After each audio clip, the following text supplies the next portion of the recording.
자, 안녕하세요. 좀 이렇게 머리 떨어져서 좀 창피하네요, 더. 약간 콘서트장에 가수가 된 기분이에요. 약간 노래라도 해야 될 것 같은 기분인데 나중에 노래 실력은 합격하시면 보여드릴게요. 합격 후 합격자의 뭔가 그런 회식 자리 이런 데서. 그래서 오늘의 특강의 뭔가 그 취지는 일단은 기타 세법을 이제 마무리하는 측면에서 막판에 가장 단기간에 점수를 올릴 수 있는 세법 방법이에요, 방법. 그래서 기타 세법이 총 이제 12문제가 출제되죠.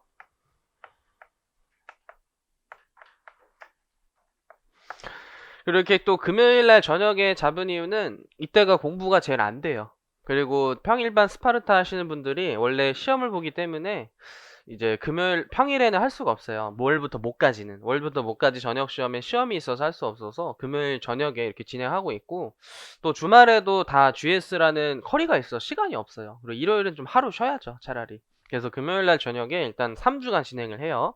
그래서 어때 진행 좀 말씀드리면 매주 금요일 날 이제 3회 이때 이제 기타 세법 중에서도 국기랑 국지만 할 거예요. 국기랑 국징만. 국기 둘, 국징 1 이렇게 해서 요게 총 몇 문제 출제되냐면 8개에서 9개 출제돼요. 8개에서 9개. 그래서 총 한 10시간 정도 강의를 할 예정인데 1시간에 한 문제를 약간 맞춘다라는 생각으로 하세요. 근데 이제 시간 관계상 지엽적인 것까지 다 할 수는 없어요. 주로 이제 법문구 위주랑 자주 나오는 주제 위주로 좀 정리를 하고 가장 중요한 게 최근에 이제 다른 시험에는 또 어떻게 나왔는지 막판에 그걸 보는 게 정말 중요해요. 막판에는. 그럼 이제 거기서 똑같이도 나와요. 진짜 아예 똑같이도 나와요. 아예 똑같이도. 마지막에는 사실 시간도 없고 다른 과목도 다 공부하는 입장에서 좀 이제 양을 줄여서 그것만 반복해서 보고 들어가야 되는 뭔가 수험생 입장에선 가장 효율을 최고로 극대화할 수 있는 방법이 다른 시험 기출문제를 보는 거예요. 다른 시험 기출문제를. 근데 처음부터 이제 그거를 보면 너무 이제 단편적인 생각만 하게 돼서 안 좋지만 시험 마지막에는 최고의 효율성을 달성하는 방법이에요. 그래서 이때 100문제를 준비했어요. 국기법이 100문제고 이제 국징법이 한 50문제도 안 될 거예요. 국징법은 문제가 더 없어요. 그래서 150문제는 이제 바싹하게 꼭 알고 들어가자. 이게 최근 2개년, 3개년 다른 시험 기출문제예요. 최근 2개년, 3개년 다른 시험 기출문제. 그럼 이제 이것만 풀다가도 느끼는 게 반복되는 지문들이 많이 출제되고 있구나. 그리고 꼭 이론을 좀 이제 이해를 하는 거는 완벽하게 이해하는 거는 사실 세법 일을 하면서 해야 돼요. 진짜 이 세법이나 재무뿐만 아니라 회계나 세법을 제대로 이해한다라는 건 이제 경험이 없고서는 쉽지가 않아요. 이제 저도 보니까. 근데 여러분들이 이제 이해한다고 하는 그 정의는 세무사라는 시험 세법을 이해한다라고 0점을 잡으셔야 돼요. 세무사라는 세법 시험을 이해해서 그 시험에 체화되게 공부를 하고 그 시험에 뭔가 적응해서 맞춘다라는 생각을 갖고 계셔야 돼요. 이게 아무리 진짜 뭐 뛰어난 전문가나 어떠한 뛰어난 책이 등장해서 여러분이 공부해도 경험 없이는 완전히 이해하기가 힘든데 그래도 시험은 100점 맞을 수가 있어요. 시험은 100점. 그거 왜냐면 시험이라는 세법을 저희는 공부하는 거니까 그 방향성을 잘 잡으셔야 돼요. 그 방향성을. 그래서 어느 정도 이해하고 공부를 하면 다 맞출 수 있는 시험이다라고 생각을 하세요. 그래서 그 문제 푸는 게 그러한 그 훈련에서 가장 뛰어난 효과를 발휘할 거예요. 문제 푸는 훈련이. 그 다음에 스파르타 끝난 다음에 이건 스파르타 끝난 다음에 진행되는 건데 스파르타 끝난 후 이때도 한 3회 정도 법소부 이제 그 이후에 시험 나온 것들 있죠. 대표적인 게 2020 회계사. 이게 코로나 뭔가 이슈화되기 정말 직전에 시험이 실시돼서 이게 있어요. 기출문제가. 그래서 이거는 어느 지금 학원이나 모든 책에 실려 있지 않아요. 왜냐면 올해 2월 말에 있었기 때문에 이거에 대한 해설 강의를 하고, 이것뿐만 아니라 원래 이제 관세사랑 뭐 공무원 등등등의 기출문제가 있으나 지금 코로나 때문에 다 5월로 연기됐어요. 그래서 이제 회계사 요 기출문제를 중점적으로 이제 간략하게 풀이할 거예요. 이건 정말 짧게. 이건 이론 강의 없이 이 문제 해설풀이 하면서 세무사에는 이렇게 응용돼서 나오고 계정세법이 이렇게 출제됐다. 이런 식의 강의를 할 거예요. 계정세법 이런 식으로 출제됐다. 그래서 이거는 나중에 이제 스파르타 끝난 후에 한 3, 4주 있다가 진행할 예정이에요. 그래서 매주 금요일에는 국기국징은 지금 아마 대부분의 수험생들이 이거를 기본반 때도 안 들었죠. 왜냐면 진행을 안 했으니까. 그 다음에 객관식 때도 진행을 안 해서 안 했죠. 그리고 최근에 특강을 통해서 이제 원재백예사님 통해서 잘 들었으나 모든 과목이라는 게 재정학이나 행소법도 처음에 분명히 어려웠을 거예요. 행소법 분명히 쉽다고 했는데 내 친구가 분명히 쉽다 그랬는데 처음 들었을 땐 정말 어려웠을 거예요. 왜냐면 모든 과목이 낯설고 용어가 어렵죠. 처음에 들었을 때 행소법도 용어가 어렵고 재정학도 파레토 이런 용어가 어렵고 근데 그거를 두 번, 세 번 내가 강의를 들으면서 책을 본 결과 아 이제 좀 쉽구나. 막 그게 막 쉬운 과목은 아니지만 문제를 맞추기에 공부하는 것까지는 어느 정도는 쉽게 달성될 수 있구나 이런 감정이죠. 그래서 이것도 마찬가지예요. 이 국기국징도 처음 1회독은 어려워요 분명히. 왜냐면 용어가 여긴 특히 생소하고 법수부에 배웠던 거에 뭔가 또 다른 측면이 있기 때문에 새로운 공부예요. 새로운 공부. 근데 이거는 똑같이 행소나 재정학처럼 한 두 번 정도 강의 듣고 스스로 공부를 하면 이제 쉽구나. 드디어 전략 과목이 생겼구나 세법에. 부가세 다음에 전략이구나. 이런 느낌의 마음이 들 거예요. 그래서 그런 측면에서 이제 요약 강의를 함과 동시에 곧바로 최근에 있었던 다른 시험 기출문제까지 풀면서 이제 시험은 이렇게 나오니까 이런 것들에 좀 뭐 포커스를 맞춰서 정확하게 정답을 맞추는 훈련을 하는 게 이 강의의 목적이에요. 그래서 국회기원법 이제 총칙부터 나갈 텐데 이제 엔딩 3가 이제 요약서고 그 다음에 오늘 요 PPT 자료도 별도로 프린트가 나갔고 그 다음에 문제 한번 볼까요? 문제 한번 쭉 펴보시면 이거는 이제 국세기본법만 있으니까 다음 주에도 이 프린트는 꼭 가져오셔야 돼요. 다음 주에는 문제 프린트도 꼭 가져오셔야 돼요. 문제 41번부터 맨 끝에 가보면 딱 100문제로 맞췄어요. 사실은 99문제, 99 문제로 딱 맞췄어요. 그래서 최근에 있었던 전국에 있는 모든 세법 시험이에요. 이게 전국에 있는 모든 세법 시험. 진짜 영혼까지 끌어모았다. 영혼까지 끌어모았다. 그래서 99번 문제 잠깐 보시면 경찰 간부에서도 세법 시험이 나와요. 경찰 간부 시험에서. 왜냐하면 이제 세법을 탈루한 자에 대해서는 이제 조세범 처벌법의 규정에 의해서 세법 규정은 적용받지만 형법의 규정을 또 적용받을 수 있어요. 그래서 이제 세법을 공부하셔야 되는 경찰 간부분들도 필요하기 때문에 시험이 출제가 되고 있고 또 이 국세기본법은 난이도가 시험별로 크게 차이가 나지 않아요. 아무래도 법소부는 세무사회계사 시험이 뭔가 저희가 전문성 있는 직업이기 때문에 계산형 같은 게 꽤 심도 있게 출제되지만 다른 시험에서는 법소부가 거의 말문제로만 출제돼요. 사실 국기법은 계산형이 없고 거의 이론형으로 출제되기 때문에 난이도 차이가 없다예요. 난이도 차이가 없다. 오히려 똑같다. 그래서 더 시험 목적 적합한 이 다른 기출문제 풀이에요, 이게. 이렇게 해서 이걸 반복적으로 꼭 푸셔서 지문 하나하나 항상 문제 푸는 게 중요한 게 아니에요. 1, 2, 3, 4의 보기 지문이 O인지 X인지가 중요한 거예요. 1차는. 이게 O인지 X인지. O가 X로 나왔을 때, X가 O로 나왔을 때 그걸 공부하시는 게 1차 객관식의 관건이에요. 그래서 1장에 이제 국세기본법 총칙부터 좀 볼게요. 네, 총칙의 내용이 다 많진 않지만 핵심적인 거 위주로 할 거예요. 핵심적인 거 위주. 그래서 서류의 송달부터 바로 할 거예요. 서류의 송달. 이 책을 통해서 간략하게 몇 개 더 보고. 그래서 PPT 내용으로 먼저 따라오세요. 그래서 서류의 송달에 항상 이런 정의나 용어의 풀이 이런 걸 먼저 아셔야지 밑에 규정이 이해가 잘 돼요. 서류의 송달이 뭘까를 좀 보시면 이 두 줄이 정의예요. 두 줄이 정의. 그래서 세법에 따른 각종 행정처분의 내용을 상대방이나 이해관계인에게 알리기 위하여 행정처분에 관한 서류를 법 절차에 따라 교부관 전달하는 행위라고 되어 있는데 누가 누구한테 지금 보내고 있는 거냐면 국세청 아니면 공무원 그런 과세관청이 납세의무자 등한테 보내고 있는 거예요.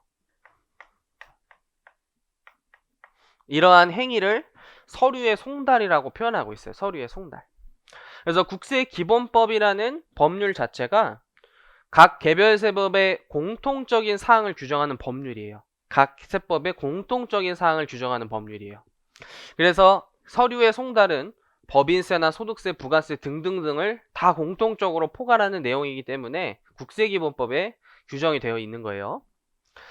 그럼 국세기본법에서 이제 과세관청이 납세의무자 등한테 서류를 보낼 때 어떻게 누구한테 보내야 되냐 그런 규정을 배우는데 이제 최근에 개정세법도 있었고 원래 요 1장에서 자주 출제되는 주제이기 때문에 다루고 있어요. 그래서 1항부터 보시면 국기법 세법에서 정하는 서류는 먼저 명의인의 주소거소 영업소 또는 사무소에 보내는 게 원칙이래요. 그래서 원칙이 항상 중요하죠. 그래서 명의인의 괄호에도 서류에 수신으로 지정되어 있는 자의 정의라고 이제 보시고, 그래서 이러한 주소와 거소 개념은 소득세에서 좀 중요하죠.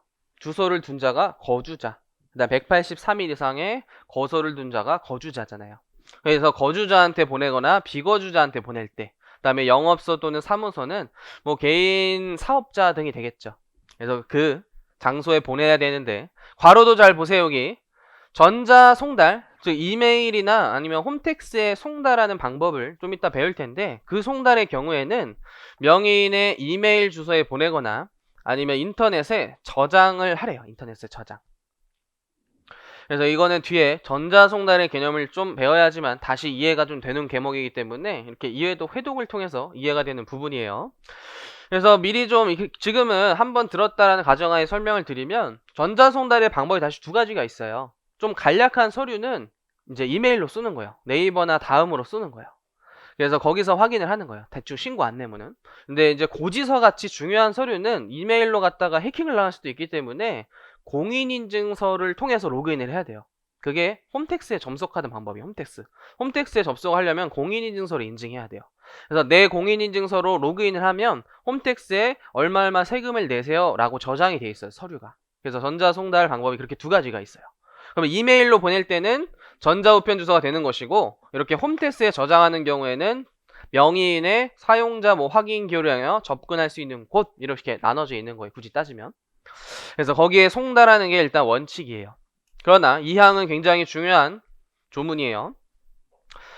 이제 조세채권을 좀 더 강력하게 확보하기 위해서 국세기본법은 연대납세의무를 하는 걸 두고 있어요. 그래서 하나의 조세채권에 대해서 둘 이상의 납세의무를 지는 것, 그게 연대납세의무의 정의예요. 하나의 조세채권에 대해서 둘 이상의 납세의무를 지는 행위, 그게 연대납세의무예요. 그래서 주로 이제 경제적 이해관계가 있는 자들끼리 연대납세의무라는 게 있는데, 뭐 공동사업이라든지 아니면 뭐 신회사를 설립한다든지 뭐 분할하는 행위 이런 것들을 좀 이따가 배울 거예요. 그런 연대납세 의무가 있는 자들한테는 원칙은 대표자를 명의로 한대요. 아무래도 공동사업일 때를 의미하겠죠. 공동사업일 때. 공동사업 대표자한테 보내면 돼요. 공동사업 대표자한테. 그래서 이런 연대납세 의무는 둘 이상이 경제적 이해관계가 굉장히 높기 때문에 한 명한테 보내면 그 한 명이 다른 사람한테 알려줄 거다라는 전제가 좀 깔려있는 개념이에요. 그래서 모두한테 보내는 게 원칙이 아니라 대표자한테 보내는 거예요. 한 명한테만. 근데 대표자가 없는 상속세 같은 연대납세 의무가 있을 수 있어요. 상속세가 대표자가 없을 수 있어요. 모두가 그냥 동일인 지위가 될 수 있기 때문에 대표자가 없을 때에는 국세청이 징수하기 유리한 자 한 명한테만 보내면 되는 거예요. 그래서 연대납세 의무도 원칙은 한 명한테 보내는 거예요. 한 명한테. 근데 노란색으로 쳐져 있듯이 고지서랑 독촉장에 관한 서류는 이제 국세 채권을 징수하는 데 있어서 굉장히 중요한 서류죠. 그래서 항상 이 국세기본법을 이제 공부하실 때 기본 대전제로 깔고 있어야 되는 주제가 있어요. 그래서 얘는 꼭 필기해 두시고 계속 이게 머릿속에 있어야 돼요. 그래서 본래 신고 납부 기한이 각 세목별로 상이하게 규정이 되어 있는데 법인세 같은 경우에는 3월 31일이 원칙적인 신고 납부 기한이고 소득세 같은 경우에는 5월 30일, 부가세는 뭐 1기는 7월 25일, 2기는 다음에 1월 25일 이런 식으로 규정을 해냈죠. 그게 이제 본래의 신고 납부 기한이에요. 근데 이때까지 만약에 납부를 하지 않았으면 과세관청은 첫 번째 경고장으로 고지서라는 거를 보내요. 세금을 왜 안 내냐, 우리가 계산해 봤더니 이 정도의 세금을 내야 되는데 왜 안 내냐 라고 그게 알리는 행위를 해요. 그게 고지예요, 고지. 그래서 고지서에서 보통 30일 기간의 납부 기한을 두고 있어요. 그래서 그래 30일 동안 다시 제대로 돈 마련해서 세금 내 라고 이렇게 고지서 납부 기한을 정해놔요. 근데 이때까지도 또 안 내요. 고지서 납부 기한까지 또 안 내면 과세관청은 두 번째로 경고를 하는데 그게 독촉이라는 행위예요. 독촉. 그래서 독촉장에서도 다시 얼마 기간 내에 돈을 내라고 납부 기한을 정해놔요. 근데 또 안 내요. 마지막 두 번 경고를 했는데 또 안 낸다면 이제 과세관청은 집에 쳐들어가서 그 납세자의 체납자의 재산을 이제 압류해요. 압류. 그 압류한 자산을 팔아서 국세를 징수하겠다. 그래서 파는 행위가 매각이고 그거를 이제 청산이라는 절차를 거쳐서 국세를 징수해요. 그래서 용어의 정의를 하시면 요 세 가지의 행위를 체납 처분이라고 국진법에서 배울 거예요. 그래서 이게 일단 대전제로 머릿속에 있어야 돼요. 그래서 많은 국기법의 내용이 이해가 잘 돼요. 그래서 고지서가 첫 번째 경고, 두 번째가 독촉, 그 다음에 압류매각 청산인데 국진법에서 나중에 이제 자세히 배우면 독촉을 생략해야 되는 사유 이런 것들을 좀 배울 것이고, 그 다음에 2차 납세무자한테는 고지라는 표현을 안 쓰고 통지라는 표현을 써요. 통지. 같은 이제 행위인데 이제 대상자에 따라서 용어만 달리 되고 있다 정도로 생각을 하세요. 그 다음에 독촉과 같은 행위를 2차 납세무자 등한테는 최고라는 표현을 써요. 최고. 그래서 용어 해석을 일단 잘 하셔야 돼요. 그래서 이 둘은 같은 행위지만 대상자에 따라서 용어 해석이 달리하고 있다 정도로 생각을 하세요. 그래서 세금을 만약에 요 신고납분기한까지 안 내면, 만약에 안 냈다, 그럼 가산세가 있죠. 그래서 요 고지 기간까지의 가산세가 납부지연 가산세라는 표현을 쓰는데, 그때 가산세는 미납세액에 미납 일수를 곱하고 만분의 2.5죠.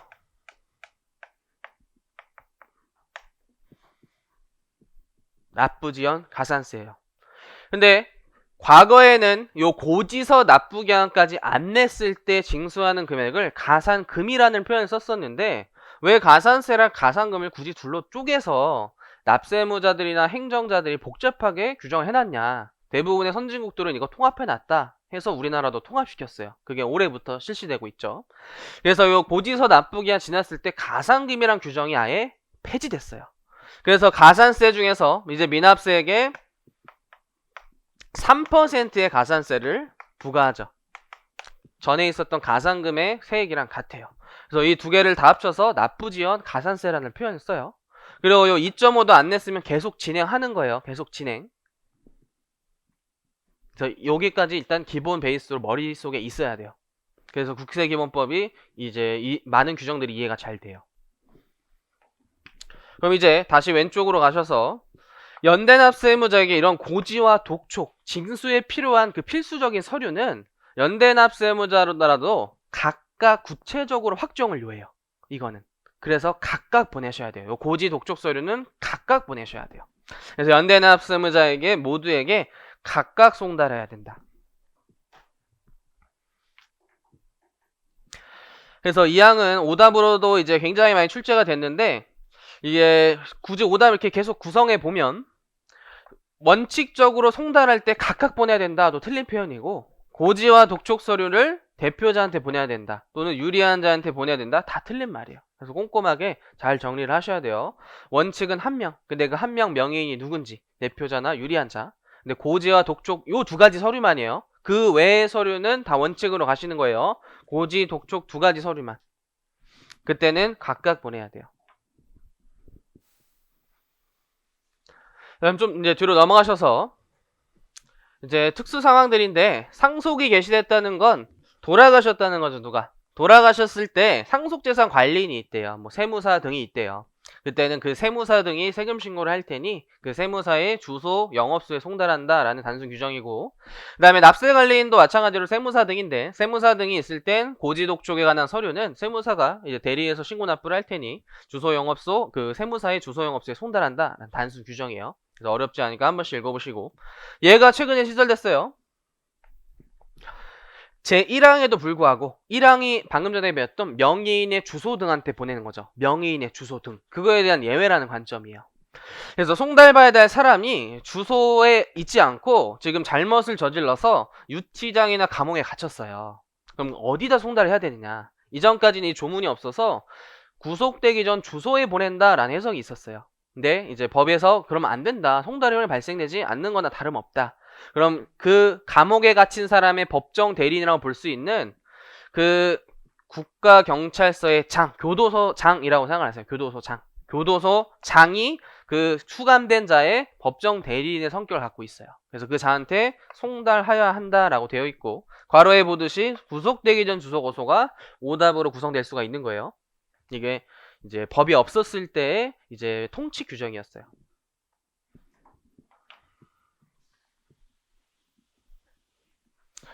그 다음에 송달받을 자수의 신고는 그냥 한 번씩 읽어보셔서 뻔한 말로 있으니까 어려운 내용이 아니에요. 그 다음에 이제 서류 송달의 방법 10조로 갈게요. 그래서 서류 송달의 방법은 1항에 나와있듯이 총 3가지가 일단 원칙적인 송달 방법으로 있어요. 이게 원칙적인 송달 방법이다가 일단 중요해요. 원칙적인 송달 방법. 왜냐하면 예외적인 송달은 공시송달 규정이라고 있기 때문에 이 3가지는 원칙이에요. 이 3가지가 원칙. 그래서 교부 송달은 사실 이 둘을 통합해서 하나라고 표현하는 게 더 맞아요. 그래서 교부는 공무원이 갖다 주는 거고, 우편은 집배원, 우체부가 갖다 주는 거예요. 근데 어쨌든 넓은 의미에서는 만나서 주는 행위이기 때문에 두 가지가 다 교부 송달이에요. 근데 공무원이 주면 교부 송달을 표현하고 있고, 우체부가 주면 우편 송달이라고 표현하고 있을 뿐이에요. 그리고 전자 송달은 아까 간략하게 말씀드렸듯이 이메일 주소 등으로 보내는 게 전자 송달이에요. 그래서 이 3가지 방법으로 하는데, 이항 얘도 개정세법이 담겨져 있어서 좀 중요하게 보셔야 돼요. 근데 납세의 고지 독촉, 체납 처분, 이제 오른쪽에 이 규정을 알고 있어야지만 이해가 되겠죠. 고지 독촉, 체납 처분 또는 세법에 따른 정부의 명령에 관계되는 서류를 송달할 때는, 그 송달을 우편으로 할 때는 좀 더 송달의 효력을 강하게 발생시키는 등기 우편으로 해야 된대요. 그래서 등기 우편은 일반 우편과 다르게 꼭 명의인 등을 만나서 서류, 그 사인을 받아야 돼요. 사인. 그게 등기 우편이에요. 그럼 그 외자, 그 등기 우편 말고의 일반 우편은 그냥 편지함에 넣어놓는 게 일반 우편이고, 등기 우편은 반드시 만나서 사인을 받아야 돼요. 그래서 고지독촉 체납처분, 정부 명령 서류는 아무래도 징수에 꼭 필요한 필수적인 중요한 서류죠. 그렇기 때문에 등기 우편을 해야 되는 게 원칙인 거예요. 그래서 이 4가지 서류도 꼭 알고 계셔야 돼요. 고지독촉 체납처분, 명령에 관계된 서류. 그래서 저희가 배우는 세목 중에서 명령에 관계된 서류가 잘 없어요. 나중에 뭔가 개소세, 뭐 증권거래세 뭐 이런 데 있었나? 그래요. 그래서 그냥 참고 목적으로 보시고, 근데 이거에 대한 예외예요. 굳이 따지면 요 고지서에 대한 예외예요. 고지서에 대한 예외. 고지는 지금 등기우편 해야 된다고 배웠는데 그거에 대한 예외예요. 왜냐면 소액 고지일 때는 등기우편 하지 않아도 되는 특례예요. 그래서 첫 번째는 소득세법에 따른 중간인납세액의 납세 고지서죠. 그래서 소중이라고 표현할게요. 소득세법 중간인납세 고지. 그 다음에 부가세법에 따른 납세 고지.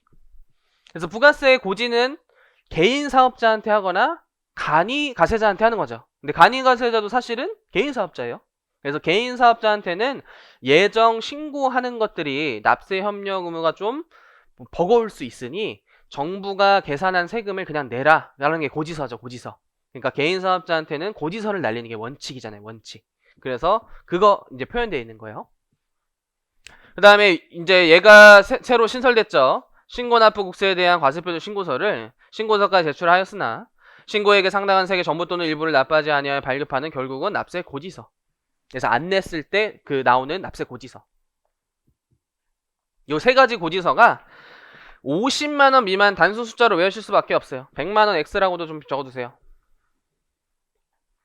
소액일 때요. 소액일 때. 그러니까 고지서가 소액일 때. 그때는 등기우편 말고 일반 우편으로 해도 괜찮다예요.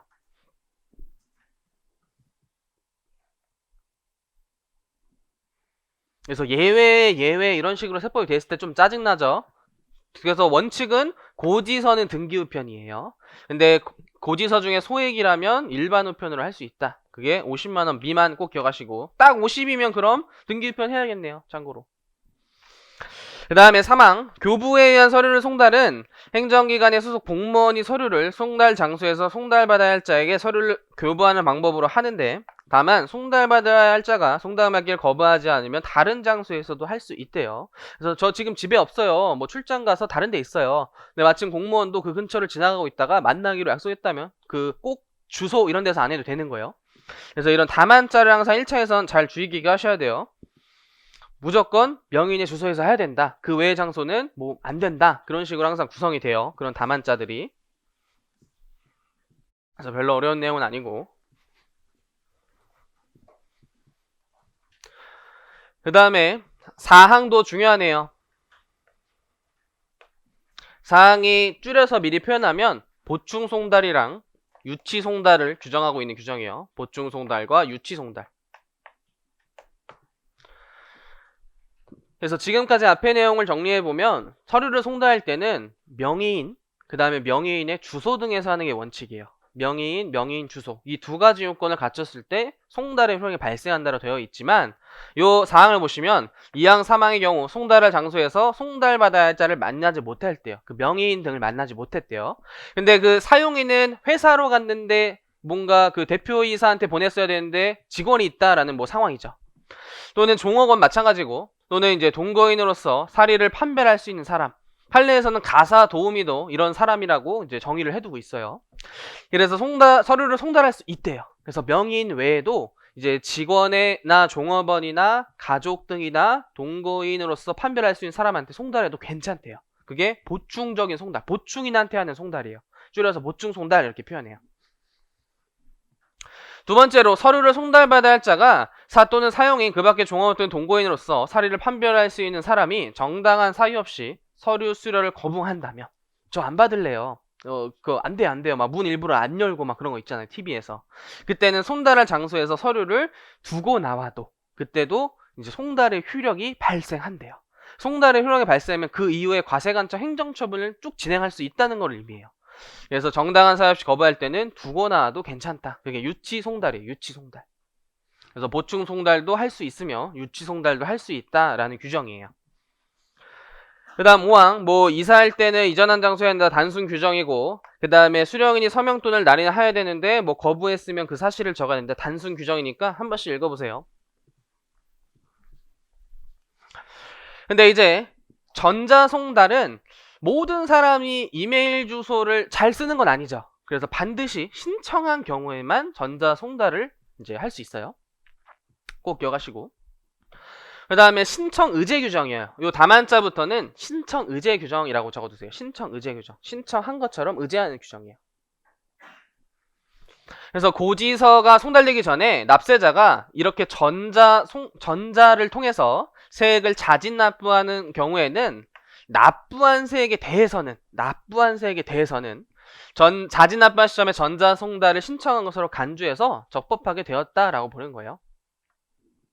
그래서 별로 어려운 내용 아니고, 그 다음에 이거와 대응돼서 자동 철회 규정이라는 것도 있어요. 자동 철회 규정. 전자송달을 이제 이 사람이 신청을 했는데 홈택스에서 열람을 자꾸 안 해요. 공인인증서가 만료됐는지 그냥 일부러 안 보는지 모르겠지만 안 봐요. 그때는 과세관청 입장에서 그 전자송달을 자동으로 철회시켜버려요. 그 규정이에요. 그래서 인터넷에 접속해서, 즉 홈택스에 접속해서 서류를 열람할 수 있게 하였음에도 불구하고 2회 연속해서 전자송달된 서류를 납부기한까지 열람하지 않았을 때, 그래서 2번이나 안 봤을 때, 그때는 두 번째로 열람하지 아니한 서류에 대한 납부기한의 다음날 전자송달 신청을 자동으로 철회한 것으로 보기 때문에 그 다음부터 송달할 때는 교부송달을 해야겠죠. 우편송달이나. 그래서 전자송달 신청한 사람이 2번 안 보면 그 다음부터는 교부송달 하셔야 돼요. 이때도 공시송달 이런 걸 하시면 안 돼요. 그래서 공시송달은 반드시 법에 열거한 사유에 한해서 공시송달을 해야 돼요. 그거 굉장히 엄격하게 해석해야 되기 때문에 이러한 사유일 때 공시송달을 가야 된다. 다 오답으로 구성되는 문구예요. 그 다음 파랑에도 불구하고 인터넷이 먹통이에요. 그래서 전자송달을 할 수가 없대요.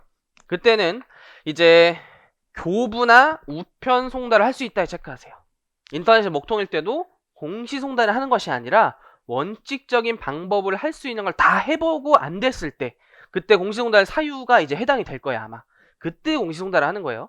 그래서 인터넷 먹통이더라도 공시송달을 하는 것이 아니라 꼭 교부나 우편인 원칙적인 송달 방법을 해야지만 적법한 송달이 돼요.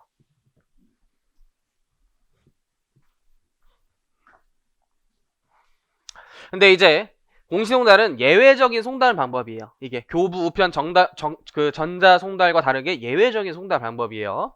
그래서 정상적인 송달이 불가능하다면 그냥 공개적으로 게시한다. 그게 공시송달이에요. 공개적으로 게시한다. 공개적으로 게시해서 송달의 효력을 그냥 의제시키는 방법이에요. 그래서 그 이후에 행정처분을 진행할 수 있도록 하는 규정이에요. 그래서 공개적으로 게시한다는 건 사실 납세 의무자가 봐라라고 하는 게 아니라 그냥 송달의 효용을 발생시키기 위해서 강제하는 그런 효력이에요.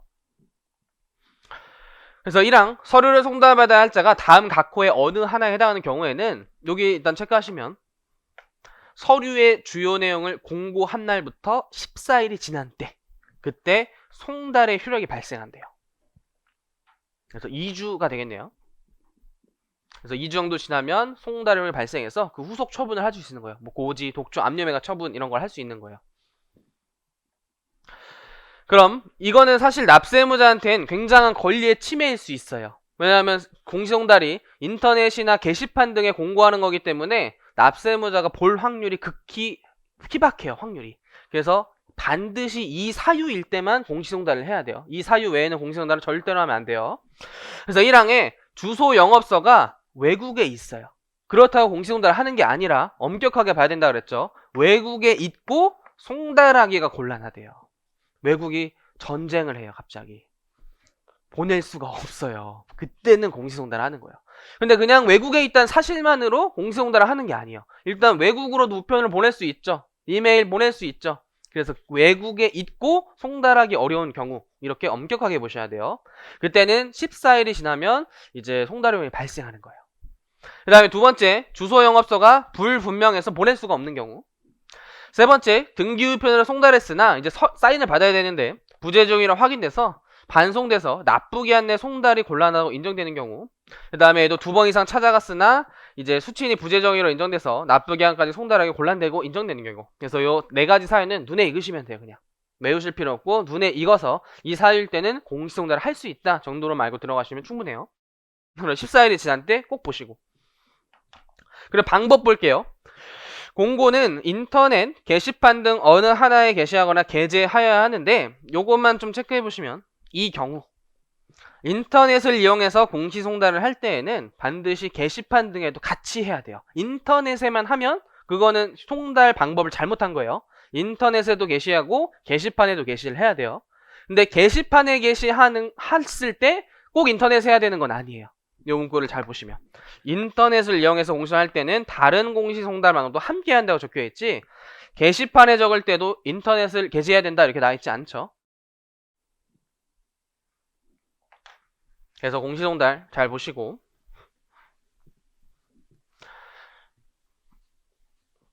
그 다음에 여기까지 내용을 책으로 좀 볼게요. 먼저 9페이지를 잠깐 봐보세요. 엔딩 3 9페이지.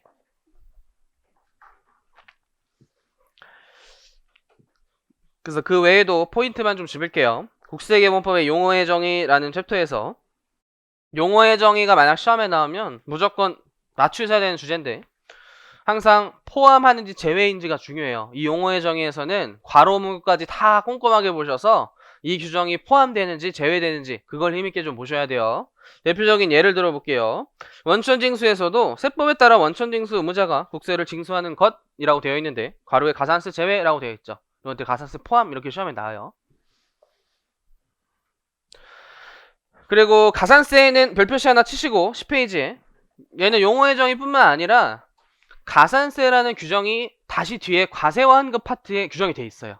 그래서 요즘은 뭐 이게 챕터 1을 배웠다 그래서 1 이렇게 나오는 게 아니라 가산세를 물어보면 그냥 국기법에 있는 총 가산세 규정을 다 때려박아서 물어보는 경향이 한 문제씩은 나와요.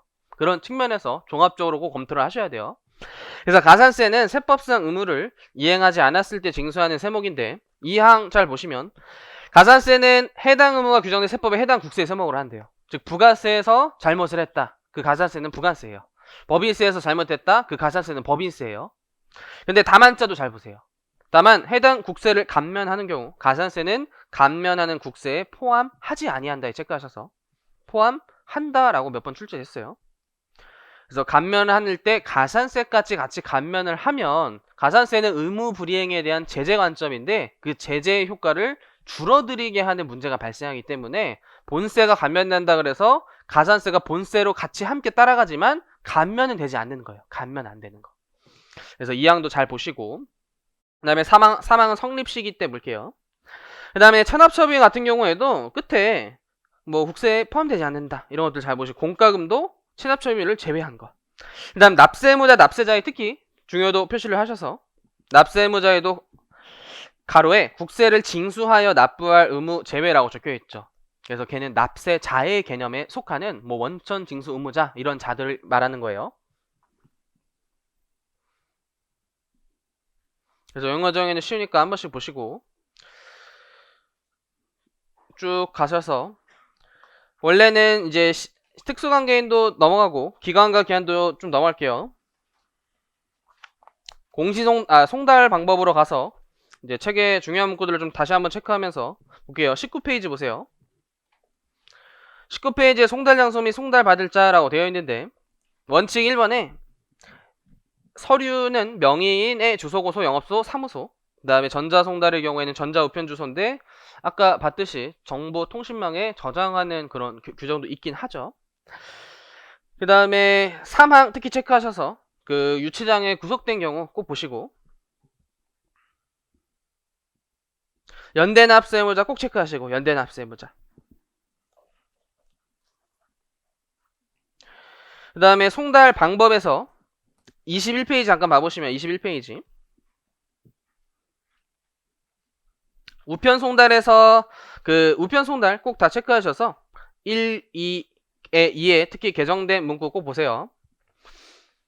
올해 개정된 건 그 소득세법에 따른 중간해납 고지서랑 부가가치세 예정 고지서는 원래 있었고 그 뒤에 문구가 새로 신설됐어요. 그게 개정된 문구에 참고로 그 과표 신고서를 법정 신고 기한까지 제출하였으나 신고를 납부하지 않아서 발급하는 고지서 이 문구가 새로 추가된 거예요. 다음 효력 발생 시기는 도달한 때 체크하시고 도달주의. 그 다음 별로 어렵지 않고 쭉쭉쭉 넘어가셔서 전자송달의 효력 발생 시기 좀 볼까요? 전자송달의 효력 발생 시기 22페이지에 4번 보세요. 전자송달의 4번 효력 발생 시기에 전자우편 주소에 입력된 때 그 다음에 괄호 보시면 저장된 때 두 가지 체크하셔서 입력된 때 또는 저장된 때 두 가지로 나눠져 있죠. 그래서 아래쪽에 서류를 한번 봐보세요. 신고 안내문이나 그 밖에 국세청장이 정하는 단순 서류는 이메일로 보내는 거예요. 이메일로 보냈을 때 효력 발생 시기는 이메일에 입력된 때예요. 그 사람이 이메일에 클릭해서 열람한 때가 아니라 과세관청이 그냥 입력한 때예요. 입력한 때. 근데 그 위에 홈택스에 들어가서 열람해야 되는 서류는 중요한 서류예요. 고지서, 통지서, 국세 환급금 통지서 이렇게 되어 있죠. 그래서 이런 서류는 저장된 때가 효력 발생 시기가 되는 거예요. 그래서 전자송달의 방법도 디테일하게는 둘로 좀 나눠져 있고 그에 따라 효력 발생 시기도 둘로 나눠져 있다요 지금.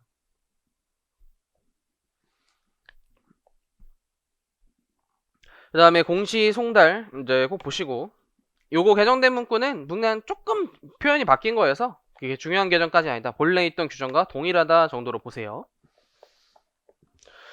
그 다음에 인격까지 그래도 보고 이제 문제를 좀 볼게요. 그래서 다시 13조에 법인으로 보낸 단체 등 잠깐 보시면 얘는 이제 좀 중요한 게 그 소득세법 규정에서도 그 문구가 개정돼서 올해부터 시행이에요. 사실 개정은 작년에 되는데 20년부터 시행하는 규정이어서 국기법에서도 혹시 몰라 이제 중요하게 생각을 해서 얘를 집어넣었어요 좀. 그래서 먼저 인격에 대한 규정을 좀 보셔야 되는데, 법인격이 부여될 수 있고 개인격이 부여될 수가 있어요. 그래서 법인격이 부여되면 등기라는 절차를 반드시 거쳐야 돼요. 상법이나 특별법에 따라서 등기 행위를 거치면 법인격이라는 게 완성이 돼서 법인세를 납부할 의무가 생겨요. 이제 그래서 인격이 됐다는 건 세금을 납부할 의무가 생겼다라고 세법에서 생각을 하세요. 그럼 개인은 어떠한 형식적인 절차 없이 태어난 것만으로도 인격이라는 게 생겨요. 그럼 개인이 태어나면 소득이 발생했을 때 소득세라는 세금을 납부할 의무가 생겨요. 근데 중간에 이제 단체라는, 법인이 아닌 단체라는 인격이 모호한 자들이 있었을 때 얘를 법인으로 볼까 개인으로 볼까 이런 규정을 정해둔 게 이 법인 아닌 단체예요. 그래서 얘를 법인으로 본다면 법인격이 부여돼서 법인세를 내야 되고, 그게 아니라면 소득세법상 규정을 적용받으셔야 돼요. 그래서 1항부터 보시면 법인세법에 따른 내국법인 및 외국법인이 아니래요. 법인이 아니래요. 지금 법인이 아닌 사단, 재단, 그 밖의 단체 중 다음 중 어느 하나에 해당하는 것으로서 수익을 구성원한테 분배하지 않는데요. 이거 비영리의 개념이죠. 비영리의 개념. 그래서 얘를 법인으로 볼 때는 비영리 법인으로 볼 거예요, 앞으로. 그래서 법인이 아닌 사단, 재단 중 수익을 구성원한테 분배하지 않은 것은 세법에선 법인으로 의제해서 국세기본법과 세법을 적용한대요. 그래서 법인 아닌 단체지만 얘네들은 법인으로 봐서 세법을 적용하겠대요. 그래서 첫 번째는 주무관청의 허가, 인가를 받아 설립되거나 아니면 등록을 해야 되는 사단, 재단, 단체인데 등기가 안 돼서 아직 법인이 아닌 거예요. 근데 등기만 안 됐지 허가, 인가, 등록을 받았다는 건 사실상 법인이나 다름없다 해요. 근데 상법에 따라서 그 등기를 안 하면 법인이 아니다라고 규정이 되어 있기 때문에 법인으로 안 보지만, 등기만 안 했지 이렇게 허가, 인가나 등록을 받았다면 국세기본법이나 개별세법에서는 법인으로 의제하겠다라는 거예요. 법인으로 의제하겠다. 근데 법인으로 의제할 때 수익을 구성원한테 분배하지 않는다라는 표현 때문에 비영리 법인으로 볼 거예요. 비영리 법인. 요게 이제 비영리 법인. 그럼 비영리 법인으로 본다는 건 법인세의 과세 범위 같은 게 달라져요. 비영리 법인은 각사소 중 수익 사업소득에 한해서 과세 의무가 있고, 토지 등 양도소득에 대해서 납세 의무가 있어요. 그 외에 청산소득의 법인세라든지 미완료소득에 대한 법인세는 없는 거예요. 납세 의무가. 그것까지 추가적으로 좀 생각을 하세요. 그 다음 두 번째, 공익 목적으로 출연된 기본 재산의 출연이라는 게 있대요. 재산 출연이라는 행위가 있다면 등기 전에 뭔가 장학재단이라는 어떤 유경회 이런 것들에 법인격이나 거의 법인 형태는 다름없는 거예요. 등기만 안 했지 법인이나 다름없다 해요. 그래서 여기도 등기되지 아니한 것이라고 되어 있죠. 그래서 등기를 안 해서 법인은 아니지만 재산 출연이라는 행위는 사실 법인이나 다름없다. 그래서 세법은 법인으로 의제하겠다. 그래서 얘는 당연히 법인으로 의제하겠다. 당연의제법이라 보통 불려요.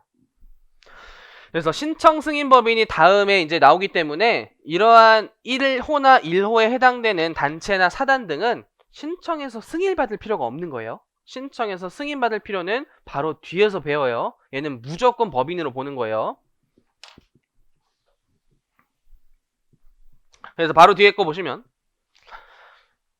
이제 1항에 따라 법인 아닌 단체 중 다음의 요건을 모두 갖춘 것으로서 대표자 등이 관할 세무서장에게 신청해서 승인을 받은 것. 신청해서 승인을 받아야 돼요. 이제는 앞에 거랑 다르게 신청해서 승인을 받아야 돼요.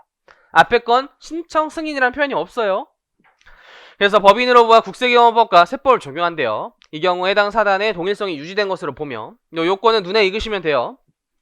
첫 번째는 조직과 운영에 관한 규정을 갖고 대표자가 있어야 되고, 두 번째는 자기 신의 계산과 명의로 수익과 재산을 독립적으로 소유 관리해야 되고, 세 번째 수익을 구성원한테 분배하지 아니할 것, 이런 세 가지 요건을 갖췄을 땐 이제 신청해서 승인받은 경우에 한해서 얘도 비영리 법인으로 봐요. 비영리 법인. 참고로 여기 구성원에게 분배하지 않는다라는 요건이 있죠. 그래서 법인으로 보지만 비영리 법인으로 봐요. 얘도. 그래서 이걸 줄여서 신청 승인법인이다 라고 표현을 하죠. 보통 신청 승인법인이다. 그 다음에 얘도 청구국적으로 보시면 사망에 이항에 따라 법인으로 보는 법인 아닌 단체, 즉 신청 승인법인이에요. 이게 얘가 표현하는 게 신청 승인법인이요. 신청 승인법인은 신청에 대해서 승인을 받는 날에 속하는 과세기간과 그 과세기간 끝난 날부터 3년이 지난 날이 속하는 과세기간까지는 다시 거주자로 비거주자로 변경할 수가 없대요. 그래서 행정 안정성을 보장하기 위해서 왔다 가지 못하게 하는 규정이에요. 그래서 예전에 그 부가세 면세 포기도 3년 재적용 제한 이런 거 있고, 간이가세 포기도 일반 간이 왔다 갔다 하는 거 반지에서 3년 재적용 이런 거 있죠.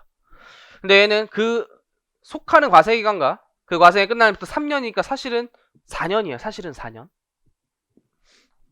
그래서 단순 그냥 규정으로 좀 생각하시고, 그래서 이렇게 요 단체가 당연의제법인이나 신청승인법인이면 법인으로 봐서 법인세법을 적용해야 되고, 이 둘 외에는 소득세로 보는 거예요. 소득세법 규정을 적용하셔야 돼요. 근데 소득세에서 어떻게 규정하고 있냐면, 이제 그거는 복습하셔서 보시고, 공동사업으로 볼 수도 있고, 또는 단체 자신이 1거주자로 보사 납세 의무를 질 수 있어요. 그래서 이익을 구성원한테 분배하는 것이 확인이 된다면 공동사업으로 봐서 각 거주자가 납세 의무를 지고, 이익을 구성원한테 분배하지 않으면 단체 자신이 1거주나 1비거주가 돼서 납세 의무가 있는 거예요. 그래서 이거 소득세법 규정이에요. 소득세법. 이거랑도 연결돼서 소득세도 나올 수 있고 국세기본법에서 나올 수도 있는 거예요. 그래서 좀 중요하게 다뤘고, 그 다음에 단순 규정, 그 법인으로 보는 단체에 세금 내야 되는 의무는 대표자 등이 이행해야 돼요. 그 다음에 나머지는 크게 어렵지 않으니까 한 번씩 읽어보시고 문제 풀고 잠시 쉴게요.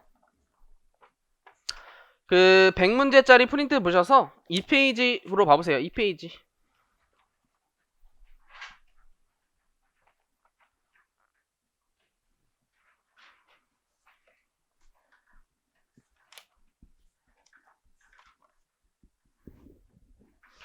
그래서 41번 보시면 조세 법률주에 대한 설명을 옳지 않은 것은 이라고 규정되어 있는데, 1번은 과세요건 부가징수절차는 입법부가 제정하는 법률로 정해야 된다라는 과세요건 법정주의에 관한 설명이죠. 2번은 1세대 1주택 양도소득세 비과세 중에서 최근에 거주요건이라는 걸 추가했죠. 조정대상 지역에서는 2년 이상 보유하고 플러스 그 보유기간 안에 2년 이상 거주하고라는 요건을 추가했어요.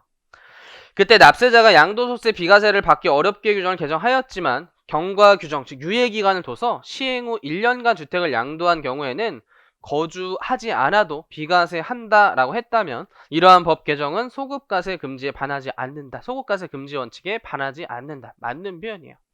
그 다음 3번에 해석을 할 때는 엄격하게 해석해야 되죠.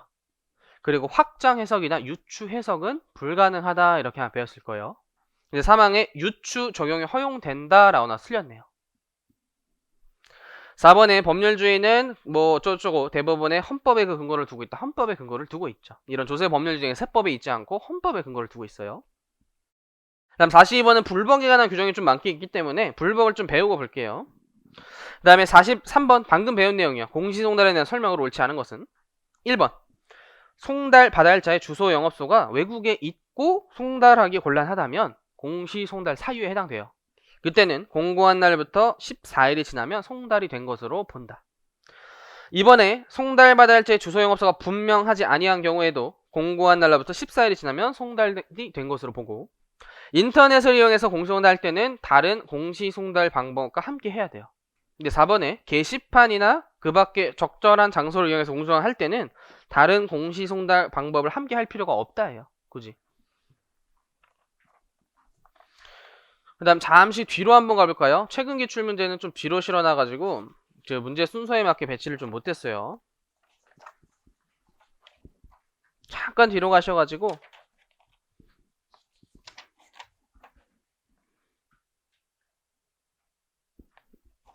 17페이지 가볼까요? 17페이지 17페이지에 81번을 잠깐 볼게요. 81번 2020년 회계사 따끈따끈한 문제예요. 너무 뜨거워서 후후 불면서 풀어야 돼요. 죄송해요. 납세의무자에 관한 설명으로 옳지 않은 것은인데, 지금 물음 자체를 보시면 납세 의무자에 관한 설명이다 옳지 않은 것은이요. 1항, 2항은 용어의 정의에 나와 있고 3항은 송달에 나와 있는 조문이고 4번과 5번은 다시 뒤에 또 나와 있는 막 불복 이런 거에 나와 있는 주문이에요. 그래서 이런 형태가 점점 이제 기출문제 진화 형태로 나오는 거예요. 조문 순서대로 규정되어 있지 않고 이렇게 널리 흩어져 있는 것들에 공통적인 사항을 묶어서 구성하는 문제들이에요. 그래서 1번부터 보시면 납세 의무자란 하고 있죠. 세법에 따라 국세를 납부할 의무가 있는 자를 말하며 국세를 징수하여 납부할 의무가 있는 자는 제외한다예요. 이 자는 납세자에 속하죠. 1번부터 틀렸어요. 개꿀이에요.